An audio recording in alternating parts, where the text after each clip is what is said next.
नमस्कार, मैं अर्जुन कुमार। आप देख रहे हैं जन हिंदुस्तान। आज हमारे साथ मौजूद हैं उत्तराखंड के कांग्रेस अध्यक्ष करण महाराज जी।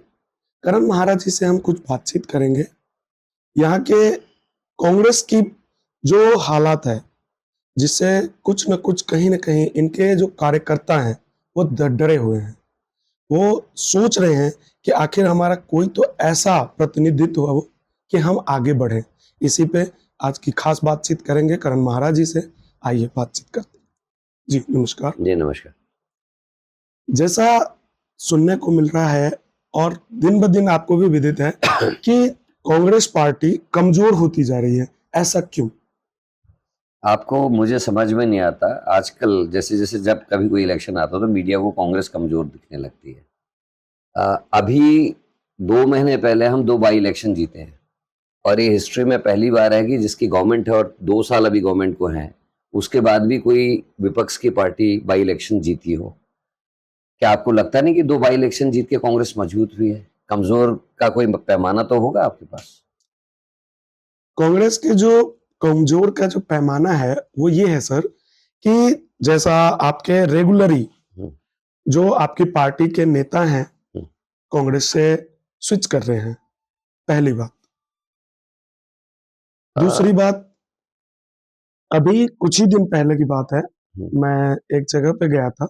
हम्म, एक आप ही के पार्टी के आर्मी कहते हैं अपने आप को, हम्म, कार्यकर्ता भी हैं। हम्म। उन्होंने साफ ये बात बोला था कि जो कांग्रेस पार्टी है उसमें जेएनयू गैंग घुसती जा रही है, इस वजह से जो कांग्रेस है वो कमजोर होती जा रही देखिए, जिस व्यक्ति का अभिव्यक्ति मैंने खुद ना देखी हो ना सुनी हो, उस पर मैं टिप्पणी करना ठीक नहीं समझता, पहली बात।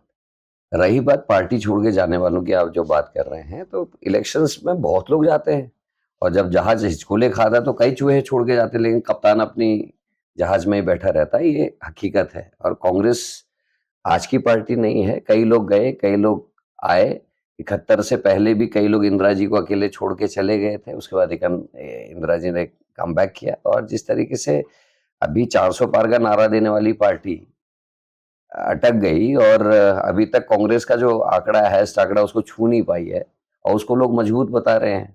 तो ये जो परसेप्शंस बनाए जा रहे हैं उसको हम लोग बखूबी जानते हैं और हम इस ट्रैप में फंसने वाले नहीं हैं। है।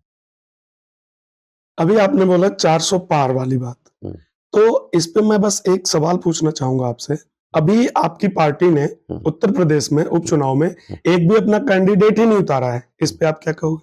निश्चित ही कुछ ना कुछ बात हुई होगी अखिलेश जी से, और ये राजनीतिक समझ है और राजनीति जो लोग करते हैं ये उनका काम है कि वो कब स्टेप आगे बढ़ाए और कब स्टेप पीछे लें। तो राजनीतिक जो चहलकदमी है, इसमें टिप्पणी वही करना चाहिए जो उसका खिलाड़ी है, और वो खिलाड़ी जानता है कि कब मुझे गोल मारना है, कब मुझे अपने डी को सेव करना है। तो आपका कहना यह है कि जैसे कांग्रेस की सपोर्ट की उन्होंने यहाँ हरियाणा चुनाव में, और सेम वही आप वहां पे उन्हें सपोर्ट कर रहे हो, ऐसा ही बयान भी था देखिए, आपके राष्ट्रीय अध्यक्ष का।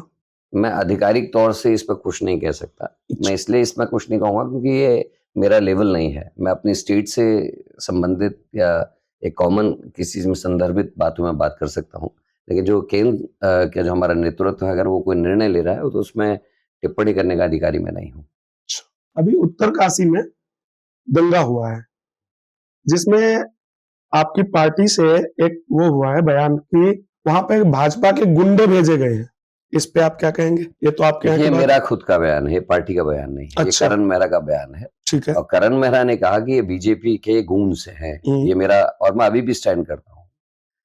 कोई भारती जी हैं हम्म, जिनको लोग संत कह रहे हैं, आपके जो आपकी जमात के लोग हैं, पत्रकार लोग, वो उनको संत कहते हैं। एक कोई वर्मा है मिस्टर, वो यहाँ दुकान लगाते हैं कहीं पर घंटाघर के पास।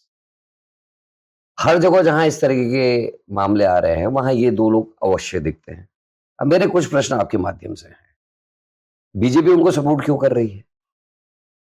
जब जिला प्रशासन ने स्पष्ट कर दिया कि वो भूमि मस्जिद की है, सारे कागजात पेश कर दिए, तो फिर दंगा क्यों? इस देश में लोगों को नागरिक की हैसियत से क्यों नहीं देखा जा रहा है? सबका निजी नितांत ये पर्सनल विषय है कि वो किसकी पूजा करता है, किस पद्धति से करता है। पर वो है इस उत्तराखंड का, इस देश का भारत का निवासी है, तो आप क्यों नहीं नागरिक की हैसियत से देख रहे हैं? आप किसी के मंदिर मस्जिद को कैसे तोड़ सकते हैं? आप क्यों नहीं अधिकार देते?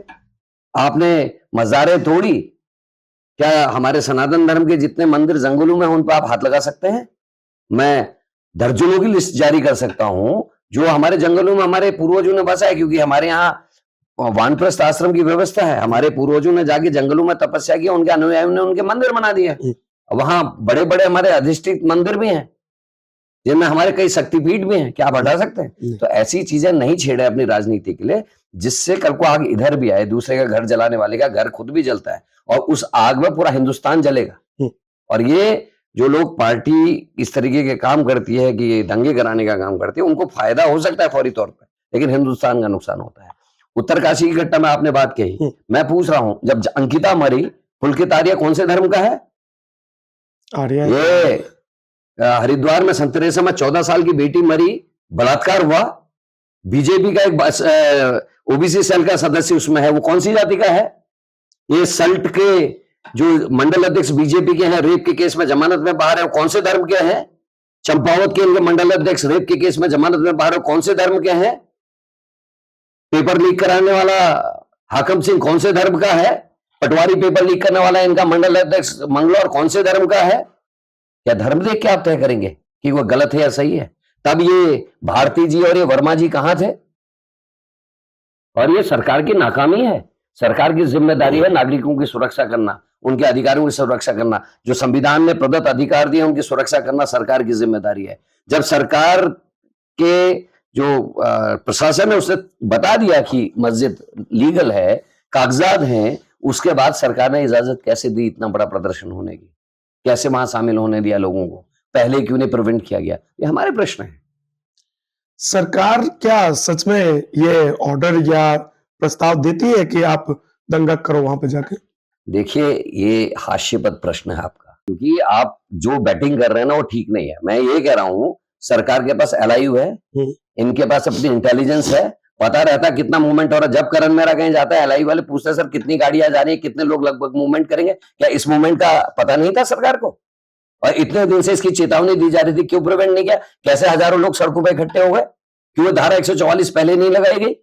सरकार को पता ना हो, अगर पता नहीं तो सरकार को छोड़ देना चाहिए। अगर इतने सक्षम नहीं है उनके प्रदेश में क्या हो रहा है, किस तरीके से लोग, जिस वर्मा की और जिस इनकी बात कर रहे हैं, तो लगातार कई मामलों में है। इसी उत्तरकाशी में आज से कुछ महीने पहले एक लड़की का और एक माइनॉरिटी के आदमी के अफेयर होने की बात करके दंगा किया गया था, कई लोगों की दुकानें तोड़ी गई थी, और बाद में लड़की की मामा ने जब बयान दिया कि लड़का सैनी है, उसके बाद कहां गए?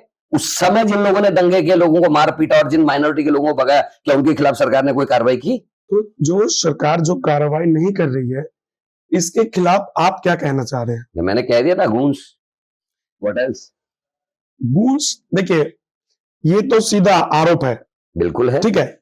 या तो इसे तो दो तरीके से लिया जा सकता है ना, एक कि आप दूसरी पार्टी के हैं, विपक्ष है तो विपक्ष तो कुछ भी कहेगा। देखिए भाई, आप प्रश्न कर रहे हैं और मैं अपना जवाब दे रहा हूं। अब आप मुझसे पूछेंगे आप क्या करेंगे, अगर मैं बताऊं तो आप कहेंगे आप विपक्ष के हैं, आप तो करेंगे। देखिए, मैं पॉलिटिकल पार्टी का आदमी हूं, ठीक है ना, और मैं एफआईआर क्यों दर्ज करूं? तो ये सरकार स्वतः संज्ञान क्यों नहीं ले रही? क्या इसमें भी हाई कोर्ट को या सुप्रीम कोर्ट को डिसीजन देना पड़ेगा? जिस तरीके से जिस तरीके से अभी तक 4 मामलों में हाई कोर्ट को इंटरवीन करना पड़ा, इनके मंत्री के आय से अधिक संपत्ति में हाई कोर्ट को आदेश करने पड़े, इनके यहाँ जो घोटाला हुआ था हॉर्टिकल्चर में, उसमें भी सरकार ने कुछ नहीं किया, तो उसमें भी हाई कोर्ट को डिसीजन लेना पड़ा। हम तो देखो विपक्ष के लोग, हम तो चेतावनी भी देंगे, हम पब्लिक के बीच में एक्सपोज करने का काम करेंगे। ये हमारा काम है, मेरा काम एफआईआर करना नहीं है, ये सरकार का काम है, उनके प्रशासन का काम है। कानूनी कार्रवाई करना सरकार और प्रशासन का काम है, ये उनको करना चाहिए। जिनकी सरकार है उनकी जिम्मेदारी नहीं। ये प्रश्न बेहतर होता है मुख्यमंत्री से पूछते तो मैं जाके पूछूंगा, मुझे खुशी होगी अगर आप। मैं आपकी इस बात को जहां भी जाऊंगा मैं बिल्कुल क्लियर पूछूंगा, मुझे खुशी होगी जी, मुझे खुशी होगी।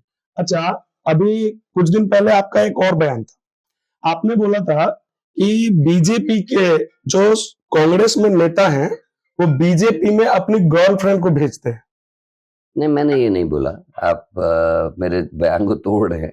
मैंने बोला, इसको आप स्लैंग के रूप में ले सकते हैं, मैंने कहा था बीजेपी की कई गर्लफ्रेंड्स हमारी पार्टी में है। मैं स्लीपिंग सेल्स की बात कर रहा था। आप जैसे जो मंत्रा थी उसको आप जेंडर से नहीं जोड़ सकते। नहीं सोच लोग मंत्रा को, कई लोग जो कम बुद्धि के हैं वो मंत्रा को जेंडर से जोड़ते कि फीमेल थी, बट मंत्रा एक आत्मा थी जो बुरी आत्मा थी और उसने भगवान के घर को भी तोड़ दिया। जो दशरथ जी देवताओं की तरफ से राक्षसों से लड़ने जाते थे, उस दशरथ जी का घर टूटा। कैकई जो अपने पति को इतना प्यार करते थे कि कहीं वो लड़ाई हार ना जाए, अपनी फिंगर को डाल देती है रथ के पहिए में कील की जगह पर और अपनी उंगली गवा देती है। वो कैकई माँ अपने पति की मृत्यु का कारण बन जाती है, अपने सबसे प्रिय बेटे के वनवास का कारण बनती है। तो मंत्रा इतनी खतरनाक। उसी तरीके से मेरा मतलब था कि कई बीजेपी के ऐसे लोग हैं जिनके कई नजदीकी शुभचिंतक हमारी पार्टी में। अभी हमने सांसद के चुनाव में देखा ना, बहुत सारे गए तो सही, जिनके बयान पार्टी के छोटी छोटी गतिविधियों में नेगेटिव बयान आते थे, वो लोग पार्टी छोड़ के गए। तो वो क्या थे? जो करण मेहरा ने कहा था वो साबित तो हुआ। एक और सवाल मेरा आपसे बस, अभी आपने कुछ दिन पहले पैदल मार्च शुरू किया था, उसे करके आपको कैसा लगा? जब आप बहुत जगह पे गए, लोगों की प्रतिक्रियाएं आपको मिली, वहां पे आपको कैसा? देखिए, कई किस्म के फायदे होते हैं जब आप पद यात्रा करते हैं, खासकर जो राजनीतिक लोग हैं उनको ये करना भी चाहिए। अब क्या हो गया है कि आपके साधन बढ़ गए हैं, आप गाड़ियों से जाते हैं, बहुत सारे लोग उस पूरे, जब आप यहाँ से यहाँ सफर करते हैं A to B, आपके बीच के लोगों से संपर्क नहीं होता। अगर आप पदयात्रा करते हैं, उनकी मूलभूत जो दिक्कतें हैं उनके बारे में आप रूबरू होते हैं, स्टूडेंट्स मिलते हैं, वो अपनी एजुकेशन से रिलेटेड कुछ प्रॉब्लम्स उनको शेयर करते हैं, माता बहनें मिलती हैं, अपने घर, अपनी किचन से रिलेटेड जो दिक्कत है उनको शेयर करती हैं। बहुत सारे लोग आपसे अपनी बातें शेयर करते हैं। तो आपकी पर्सनैलिटी बिल्ड होने के साथ साथ आपका एक विजन क्लियर होता है कि मुझे क्या करना चाहिए, आगे मुझे किस चीज की लड़ाई लड़नी है। एक दूसरा, वो यात्रा जो थी वो केदारनाथ प्रतिष्ठा रक्षा यात्रा थी और हमने हरिद्वार हर की पौड़ी से 300 किलोमीटर की वो हमने लगभग यात्रा की। और उसमें हमारा जो कारण था वो केदारनाथ के नाम से जो बुराड़ी में मंदिर बन रहा था उसका हम विरोध कर रहे थे, क्योंकि हमारे यहाँ धर्म में, सनातन में पंच केदार हैं, छठा केदार नहीं हो सकता। तो वहां बनाना, मुख्यमंत्री जी का स्वयं वहां शामिल होना और ये कहना कि वही पुण्य मिलेगा जो केदारनाथ जाके मिलता है, और उससे भी बात की QR कोड जारी किया गया और वो लोग, आप हैं या मैं हूं, हम सोच रहे हम केदार बाबा के यहाँ दक्षिणा दे रहे हैं और वो जा रही दिल्ली के सेठों की जेब में। वो बहुत गलत एक स्टेप था और हमने जब विरोध किया तो हम उसका भी विरोध कर रहे, क्योंकि मेरे लिए या उत्तराखंड वासियों के लिए, इसको आपको मैं क्लियर कर दूं, हमारे लिए केदार मंदिर केवल धर्म का प्रतीक नहीं है। 9 लाख साल पुराना वो मंदिर, मतलब शक्ति है। और उसके अलावा हमारे आदि गुरु शंकराचार्य जी ने 5000 साल पहले उसकी स्थापना की वहां की, और ना 2500 साल पहले, अच्छा, और 5000 साल पहले पांडवों ने वहां मंदिर का निर्माण किया। अगर आप उसकी हिस्ट्री देखें जी जी, तो ज्योतिर्लिंग जो 9 लाख साल पुराना है उसकी तुलना आप बुराड़ी के कुछ सेठों के द्वारा बनाए गए उसके प्रतिरूप को कैसे कर सकते हैं? दूसरा, हमारे लिए वो धर्म के साथ साथ हमारी रोजी रोटी भी है जी। अगर आप गढ़वाल को नजदीक से देखें तो बहुत कठिन जीवन है, और वो लोग 4 महीने आने जाने वाले राहगीर या जो भक्त हैं उनकी सेवा करते हैं 4 महीने रात और दिन उठ के, इवन अपने बेडरूम्स तक दे देते हैं कि आप लोग यहाँ रहिए, कुछ हमको दे के जाइए। भोजन बना के देते हैं, होटल बनाए हैं, होम स्टे बनाए हैं, गाड़ियां खरीदी हैं ताकि उनको ट्रैवल करा सकें, बात करा सकें, छोटी छोटी दुकानें खोली ताकि आने जाने वाले कुछ खा ले तो उनका कुछ। उस 4 महीने की मेहनत से वो अपने 12 महीने का अपना जीवन यापन करते हैं। इसको मतलब एक बड़े शहर में रहने वाला और जो पैसे वाला वो शायद नहीं समझ सकता, लेकिन इनकी रोजी रोटी है वो। इन कुछ वर्षों में बीजेपी के कुछ कारनामों की वजह से यात्रा में जो आमदनी होती थी उसमें बहुत गिरावट आई है और लोग परेशान हैं। और मैं आपको उदाहरण दूंगी, आप उधर के नजदीक के हैं जी, खाटू श्याम बाबा का मंदिर है, पूरे हिंदुस्तान से लोग जाते थे जी। अब खाटू श्याम जी के अलग अलग मंदिर बनने लगे, एक मेरे देहरादून में है। अच्छा, तो नियर अबाउट 50 to 60% लोग अब वहां नहीं जाके वो सोचते हैं यार यही मंदिर में चले, क्योंकि भगवान तो सब जगह उनकी नजर में भक्त भक्त है। तो खाटू श्याम जी के यहाँ जो जाता था वो कम हुआ ना जी, आप मेरी बात समझ? ये तो मैंने दिल्ली में भी एक मंदिर देखा है। तो अब क्या हो रहा है कि केदारनाथ बाबा का आज नहीं 10 साल 15 साल 20 साल बाद ऑलरेडी बिजनेस कम हुआ है, ऑलरेडी यात्री कम हो रहे हैं। और अगर फिर आदमी दिल्ली जाने लगेगा, आदमी के लिए इजी है, बाई एयर आएगा, बाई एयर जाएगा, दिल्ली कर लो यार, वहां क्या करना है, वो मुख्यमंत्री जी ने बयान भी दे दिया। तो हमारी रोजी रोटी का भी प्रश्न है और पौराणिकता की भी प्रश्न है। आप ज्योतिर्लिंगों से किसी के द्वारा निर्मित मंदिर की तुलना नहीं कर सकते। नहीं कर सकते। और आप ये भी छेड़छाड़ नहीं कर सकते कि पंच केदार की जगह आप छठा केदार करें। दूसरा, कृष्णा माई ने वहां कई वर्षों तक तपस्या की। वहां के आम आदमी से आप पूछेंगे तो उस गुफा को आज भी लोग कृष्णा माई की गुफा कहते हैं। मोदी जी आए, 24 घंटे उस गुफा में रहे और उस गुफा का नाम मोदी गुफा हो गया, कृष्णा माई का नाम हट गया और 1100 का टिकट हो गया। अगर कोई गरीब आदमी जो भक्त है और वहां जाता है, उसका इच्छा होती है कि मैं कृष्णा माई की गुफा के दर्शन लाभ लूं, वो नहीं ले सकता, उसके पास पैसे नहीं। ये ठीक है क्या? नहीं सर, ये तो मंदिरों बिल्कुल का, ठीक नहीं है। गुफाओं का ठीक है। दूसरा, वहां आप जब जाएंगे एज ए जर्नलिस्ट भी जाएंगे तो आपको ये कैमरा और ये ले जाने की इजाजत नहीं मिलेगी। इवन मोबाइल से आप फोटो नहीं खींच सकते अंदर गर्भगृह में, ठीक है ना। लिखा है कि इतने का अर्थदंड और मतलब सजा दी जा सकती है। प्रधानमंत्री 5 कैमरे लेके अंदर क्यों गए? जिसके अंदर देश के कानूनों की रक्षा करने का सबसे बड़ा भार है, कानून बनाने वाली संसद का जो मुखिया है, वो कानूनों का उल्लंघन कर रहा है और एक नोटिस तक सर्व नहीं हो रहा है। What is this? क्या चल रहा है भारत में? आस्था, भगवान के मंदिर में राजा और रंक बराबर होते हैं। कोई गरीब हो सकता है, वो हो सकता है किसी पैसे वाले से ज्यादा बड़ा भक्त हो अंदर से। तो आप कैसे कैसे कर सकते हैं ऐसा? आप प्रधानमंत्री हैं, इसका मतलब ये आप 5 कैमरे लेके जाएंगे वहां गर्भगृह में। उसके बाद छोटा कैलाश चले गए, जहां पीछे बोर्ड लगा है, उनकी फोटोज आप शेयर करना, देख लेना निकाल के नेट में। पीछे लिखा है सामरिक दृष्टि से महत्वपूर्ण स्थान, फोटोग्राफी करना मना है। चाइना का बॉर्डर है साहब। आप उसी बोर्ड के सामने जाके फोटो खिंचा रहे हो और उसको पब्लिश भी कर रहे हो ताकि लोगों तक जाए कि मोदी कुछ भी कर सकता है। क्या संदेश दे रहे हैं आप? ये अहंकार का प्रदर्शन है। और इन्हीं सभी चीजों को लेकर मैंने यात्रा की, लोगों से मिला, उनकी दिक्कतों को समझा, अस्पताल में डॉक्टर हैं या नहीं ये समझा, स्कूल में टीचर हैं या नहीं है ये समझा, गांव में पानी है या नहीं है ये समझा, क्या स्टूडेंट्स फील कर रहे हैं कि जो नई जनरेशन जो कॉलेज जा रही है वो लोग क्या समझ रहे हैं, क्या सोच रहे हैं। इन सारे विषयों पे हमारी विस्तृत चर्चा लोगों से भी उन 10-12 दिन के अपने पद भ्रमण में। और निश्चित ही आत्मबल बढ़ता है जब आपके पाँव के 4-4 नाखून टूट जाते हैं, चलते चलते पाँव में छाले पड़ते हैं और आप 38 से 40 डिग्री टेम्परेचर में जब आप 30 किलोमीटर रोज पैदल चलते हैं तो यू गेन लॉट। वो आंतरिक रूप से भी गेन करते हैं और पर्सनालिटी में भी आप जब लोगों से मिलते हैं तो कई चीजें सीखने को मिलती हैं। जी, ये तो यही। अच्छा, एक बात और, राहुल गांधी जी के लिए जब से हम सुनते आए हैं, मैं अपनी पर्सनल बात कर रहा हूँ ये या हम सब भी उसी में कैटेगरी में आते हैं, सुनते आए हैं कि वो सोने का चम्मच लेके पैदा हुए हैं, राजकुमार हैं। परंतु जब अभी उन्होंने भी ये पद यात्रा शुरू किया था, भारत जोड़ो यात्रा, जिसमें वो कहीं इतने जमीन से जुड़े हुए दिख रहे हैं कि कहीं पे कोई मोची है, उनसे बातचीत कर रहे हैं बैठ के। कभी कोई खाना बनाने वाला किसान है, उसके घर जाके खाना खा रहे हैं। इस पे आप क्या कहें? देखिए, विरोधी तो कुछ भी कहेगा। जो लोग सनातन धर्म के नाम से राजनीति करते हैं, उन्होंने सोनिया जी को जर्सी गाय और पता नहीं क्या क्या नाप शनाप चीजें डाली। जबकि हमारे धर्म में सिखाया जाता है अगर कोई विधवा है, या पहले तो स्त्री का सम्मान करने की बात कहता है सनातन धर्म, उसके बाद ये भी कहा गया है कि कोई विधवा है अगर वो गाली भी दे रही है आपको तो भी उसका आप सम्मान करेंगे, अपमान नहीं करेंगे। सोनिया गांधी तो फिर एक शहीद परिवार से हैं। उनके पति की शहादत इस देश के लिए हुई, उनकी सास की शहादत इस देश के लिए भी, उनका परिवार स्वतंत्रता संग्राम सेनानी परिवार होने के साथ साथ एक शहीद परिवार भी है, ये हमको मानना पड़ेगा। दूसरी बात, राहुल गांधी को सोने की चम्मच लेके पैदा हुए कहने वाले लोगों को ये याद रखना चाहिए, जिस बच्चे ने अपने पिता का सर अलग, हाथ अलग, धड़ अलग और पैर अलग देखे हो, टुकड़ों में अपने बाप की बॉडी को घर आते देखा होगा, जो कह रहा हो पापा जल्दी आ जाना, और जब बाप वापस आ रहा है तो टुकड़ों में घर आ रहा है, उसके ऊपर क्या बीती होगी। जो एक आम स्टूडेंट की तरह क्लासरूम में बैठ के शिक्षा नहीं ले पाया हो, जिसको सुरक्षा की दृष्टि से अलग बैठा के पढ़ाया गया हो, उसके ऊपर क्या बीती होगी। जिसने अपने दादी को गोलियों से छलनी शरीर को 38 गोलियों के साथ देखा होगा, उस पर क्या बीती होगी। तो कहने वाला कुछ भी कह सकता है, लेकिन जो हकीकत है वो ये है कि उस परिवार ने परेशानियां भी देखी हैं, दिक्कत भी देखी है। और हाँ, गोल्डन स्पून के संग पैदा हुआ तो वही परिवार तो है जिसने उस समय की 200 करोड़ की प्रॉपर्टी देश को दान दे दी थी इलाहाबाद में। मोतीलाल नेहरू जी ने अपना पूरा आवास जो मोती महल है वो भारत सरकार को दे दिया था। तो ये करके दिखाए ना।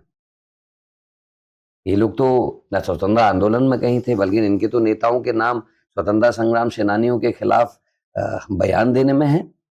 डॉक्यूमेंट्स हैं जिसमें स्वतंत्रता संग्राम सेनानियों को सजा आदरणीय अटल बिहारी वाजपेयी जी के बयान पे हुई। हालांकि उस समय 13-14 साल के थे, हो सकता है बाल अवस्था में ऐसी गलती भी हो, लेकिन अटल बिहारी वाजपेयी के बयान पे 2 स्वतंत्रता संग्राम सेनानियों को सजा हुई, ये हकीकत है, इसको झुठला सकती है बीजेपी। आज झंडा दिवस मना रही है आपकी बीजेपी, आपकी मतलब पब्लिक की, और नागपुर में जिन 2 नौजवानों ने इनके नागपुर कार्यालय में आजादी के 50 साल के बाद झंडा फहराया, उन्होंने 9 साल केस भी तो लड़ा।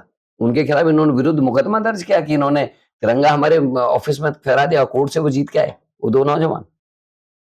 तो वो देश में शासन कर रहे हैं ना। नाथूराम गोडसे की जिंदाबाद कहने वाले लोग पैदा हुए हैं अब इस देश में, जिसकी हिम्मत इतने 50-60 वर्षों में किसी की नहीं होती थी, लेकिन इस सरकार के आने के बाद अब मैं भी नाथूराम और नाथूराम गोडसे की जय कहने वाले लोग अब दिखने लगे हैं समाज में। गांधी के जो योगदान है इस देश के लिए, उसको नहीं भुलाया जा सकता। जो आदमी आजादी के पहले बैरिस्टर की डिग्री लेने के लिए लंदन जाके पढ़ सकता है, वो छोटे मोटे परिवार से नहीं होगा। उसको लंगोट पहन के घूमने का कोई शौक नहीं था, और उसको ये भी नहीं पता था कि मेरे जीते जीत भारत आजाद हो जाएगा या मैं कुछ बन जाऊंगा। मरने के बाद महात्मा गांधी राष्ट्रपिता कह दिया तो उसमें भी कुछ लोगों को दिक्कत है। क्या उन्होंने कहा मुझे राष्ट्रपिता कहो या मुझे कुछ दे दो? तो ऐसी महान शख्सियतों के ऊपर टिप्पणी करना आसान है, और इसको केवल पढ़े लिखे लोग ही जान सकते हैं। दुर्भाग्य यह है कि मोबाइल से चलने वाली जो यूनिवर्सिटी है ना, ये बड़ी खतरनाक है, और वो कुछ भी फैला रहे हैं। और नए नौजवान जिनको स्वतंत्रता से पहले हम किस हालात में रहते थे या क्या असलियत थी उसकी जानकारी नहीं है, और ना उस चीज को महसूस करते हैं। केवल जो स्टडी करने वाले लोग हैं, जो पढ़ते हैं, अध्ययन करते हैं, और जो गांव के इंटीरियर में आज भी जा रहे हैं, तकरीबन कुछ चीजों को छोड़ के अभी भी हालात कई जगह अभी भी वैसे ही है। छुआछूत था, लोग साथ बैठ के खाना नहीं खा सकते थे, मंदिरों में नहीं जा सकते थे, पूजा नहीं कर सकते थे, पानी कुओं से नहीं पी सकते थे। वो आज भी यदा-कदा कहीं-कहीं दिखाई देता है, लेकिन काफी कुछ गैप भरा है। आज लोग साथ बैठने लगे। ये कांग्रेस के इतने साल के नीति निर्धारक और शासन के द्वारा हुआ है। हमने पढ़ा था हिंदू मुस्लिम सिख ईसाई हम सब है भाई-भाई, लेकिन आज क्या ये हो रहा है? पाकिस्तान से डरा है जो बर्बाद हो गया, चाइना जो हमारे जमीनों में कब्जा करे उसका नाम तक नहीं ले रहा 56 इंच का सीना, ये हकीकत है। अच्छा सर, एक और सवाल मेरा आपसे। अभी कल परसों का एक बयान है कि लॉरेंस बिश्नोई भी गांधीवादी है। अभी आपने गांधी जी का नाम लिया, इसलिए मैंने आपसे ये बात पूछ ली। देखिए, पहले तो जिनको आपने साध्वी कहा मुझे थोड़ी शंका है, क्योंकि जो साधु संत होते हैं उनके मुंह से मीठी वाणी निकलती है। वो प्रेम फैलाने का काम करते हैं, उनका राजनीति से कोई मतलब नहीं है। हाँ, समाज से होता है, समाज की कुरीतियों को खत्म करने की वो कोशिश करते हैं। उनका ज्यादातर ध्यान पे और पूजा अर्चना में जाता है। वो प्रेम वाले होते हैं, और उनका किसी चीज से बंधन नहीं होता। तो साध्वी खाली वस्त्रों से कोई नहीं होता। दूसरा, जो अहिंसावादी गांधी थे, जिनको अहिंसा के पुजारी के रूप में ही पूरी दुनिया जानती है, लॉरेंस बिश्नोई से उसकी तुलना करना। मैं बस इतना पूछना चाह रहा हूँ, आखिर गांधी जी के रास्तों पे चलना क्या इतना आसान है? कठिन है, इसीलिए नई सरकार ने पूरे गांधी के चेहरे से हटा के केवल चश्मा रख दिया है। अब ये चश्मा कब गायब होगा, हम उसका इंतजार। अच्छा सर, जैसा अभी हम बातचीत कर रहे थे उत्तरकाशी के दंगे पे, जी। तो अभी एक वो आया है प्रेस वहां से पुलिस का कि जो वायरल हो रही है वीडियो वो फेक है, पथराव वाली। इस पे आप क्या? देखिए, अब ऐसी चीजें पता नहीं क्यों डाली जा रही, हो सकता है लोग में आक्रोश ना फैले इसलिए डाली गई हो, लेकिन हकीकत यह है पुलिस को ये भी बताना चाहिए फिर पुलिसकर्मी घायल कैसे हुए, और जो लाठीचार्ज हुआ वो क्यों करना पड़ा, ये पुलिस को ये भी स्पष्ट करना चाहिए, मेरा ये मानना है। आप युवाओं से क्या कहना चाहेंगे? देख ले, युवाओं को बहुत एक तो पढ़ना चाहिए, मेरा ऐसा मानना है। उनको हर चीज की जानकारी होनी चाहिए। जो ये व्हाट्सएप यूनिवर्सिटी में आ रहा है इससे बचना चाहिए। और दूसरा, युवाओं को अपने अच्छे और बुरे का ज्ञान होना चाहिए। कांग्रेस हमेशा उनके साथ रही, लगातार क्या कहते हैं, नौकरियों से लेकर पॉलिटेक्निक, आईआईटीज, आईआईएम, आईटीआईज, ये सारी कांग्रेस की देन है। होटल मैनेजमेंट के इंस्टीट्यूट्स, केवी, नवोदया, ये सब कांग्रेस ने किया, जो युवाओं को आगे बढ़ाने के लिए जरूरी था। रिसर्च सेंटर्स हैं। लेकिन बीजेपी के शासनकाल में क्या हो रहा है, हाकम सिंह जैसे लोग उनके हुकूमत आकर डालते हैं, और जब बीजेपी के अगेंस्ट लोग, बच्चे एजिटेशन करते हैं जो पढ़े लिखे हैं, ये कहते हैं कि साफ सुथरी छवि व्यवस्था चाहिए जिसमें कोई हाकम सिंह हमारे हुकूमत डाका ना डाल सके, पढ़ने लिखने वाले बच्चों के ऊपर कोई सेठ का बच्चा पैसे के दम पर हावी ना हो सके। आप उन पर लाठीचार्ज कर देते हैं बीजेपी की सरकार, और लाठीचार्ज ही नहीं करते, 307 लगाने की कोशिश हुई। तो मैं जज साहब का और वकीलों का धन्यवाद देता हूँ कि सारे वकील इकट्ठे हो गए, जज ने भी बहुत अच्छा निर्णय लिया और उनके 307 लगाने की कोशिश को नाकाम किया। तो ये भारतीय जनता पार्टी खुश नहीं करती, सपने दिखाती है और फिर उसके बाद सपनों को चकनाचूर करती है और जैसे ही वो सपना टूटता है फिर एक नया सपना दिखा देती है। तो ये राष्ट्र के लिए भी और युवाओं के लिए किसी के लिए भी ठीक नहीं। बहुत बहुत धन्यवाद। अच्छा लगा आपसे बातचीत करके।